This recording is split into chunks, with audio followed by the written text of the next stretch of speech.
Hey guys, and welcome to a brand new video. Now I know it's been a while since I made content, but I've pretty much been too busy sim racing and enjoying setting up this new rig. And as I said in the start of this channel, I wanted to just upload content when I felt like I wanted to upload content. I didn't want to feel the pressure or need to upload all the time. Just when I felt like I had something to share with you guys, I would go ahead and do it. And that is what I want to do today. I want to show you guys around my new sim rig.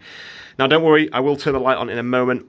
I'm only starting this video off in the dark to kind of show you my perspective when I'm racing, because I usually play in the dark because it gives you a much more immersive feel, because you can't see and you're not aware as much of the room around you. So it feels a lot more like you are actually in the cabin of a race car. So I'll turn the light on now and step back so you can kind of see what we're dealing with here. Pretty much everything has changed on this since you last saw a setup video of mine. In fact, I think everything has changed. So to start with, this is no longer the Electric Cube monitor you saw last time. This is the G9 monitor, pretty much the kind of top level 49-inch ultra wide that's available on the market. In fact, I think there is a newer version of this out now, but this is the Samsung G9.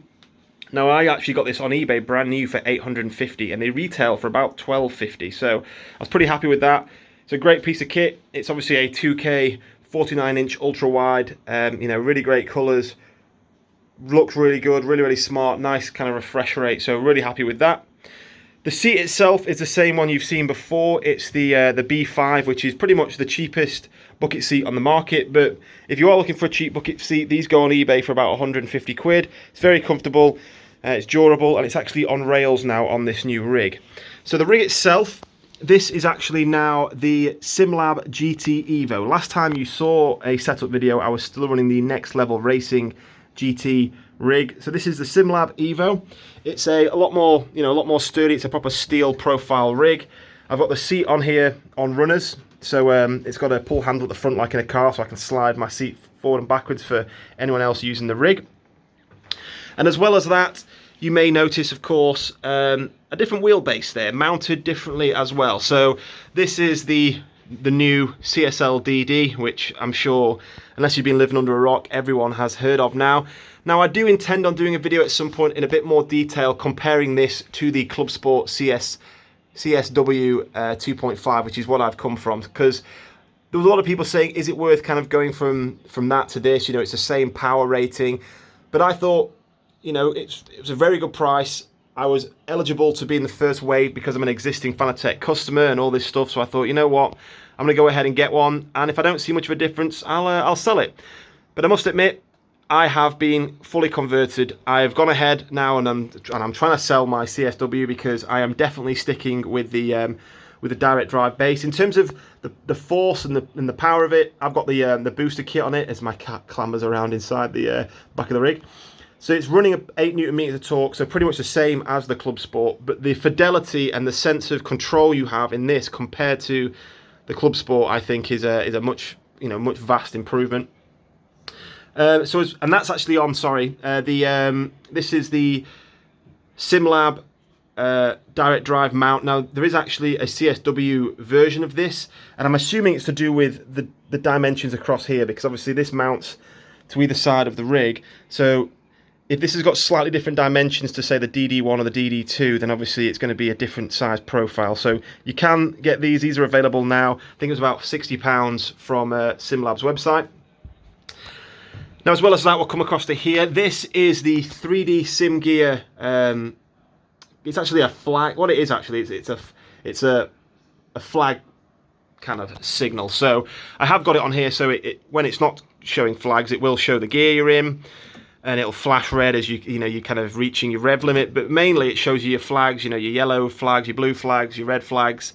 But it also has on-track markers. So if somebody's on your left flank, it'll kind of show it on here, or your right flank, kind of like a bit of a spotter system as well.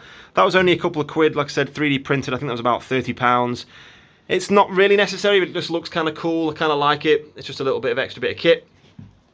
As well as that, I've got my button box, which you've seen before, which is from Sim Racing for You on eBay. Since then, I've got the Lion GP glow-in-the-dark stickers on there, which I've put on, and I've got it set up as you can see. So I've got my my headlights, my wipers. You have to flick this switch up to get the ignition going. Then that starts your engine. I've got my traction control, my ABS, my brake bias, and my traction control 2 or traction cut. Now this is a new piece of kit from the French Sim Racer. This is pretty much a replica Race Logic, which is, you know, one of these on screen here.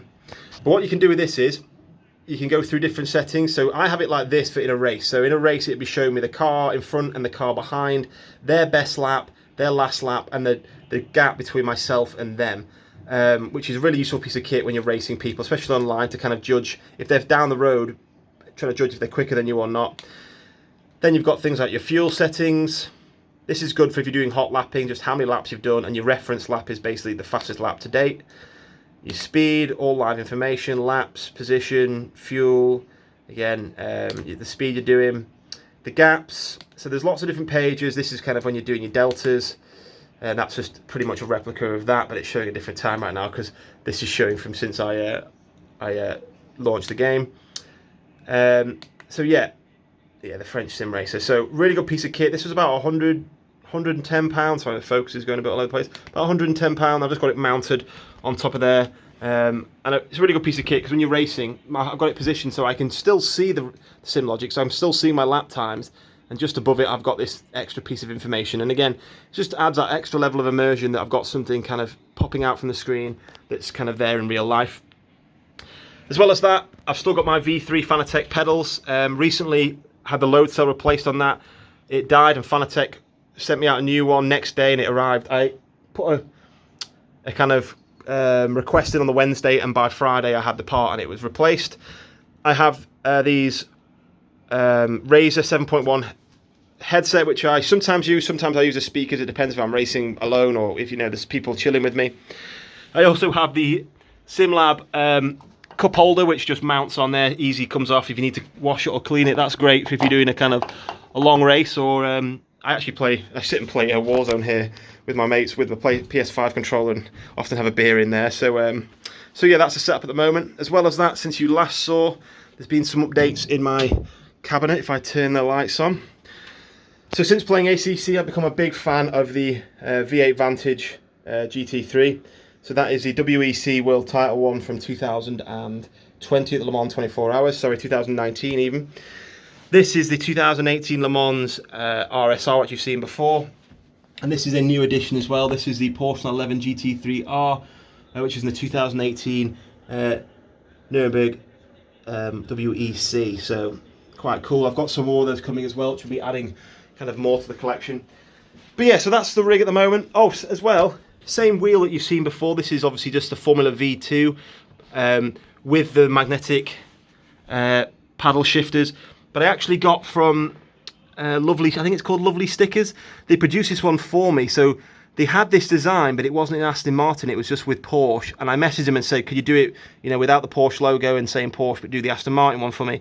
And they turned it around pretty quickly, and I really like it. It's very similar to the limited edition 2020 F1 wheel, the kind of exposed carbon, camouflage style looking carbon fibre decal. So really happy with that. Looks quite smart.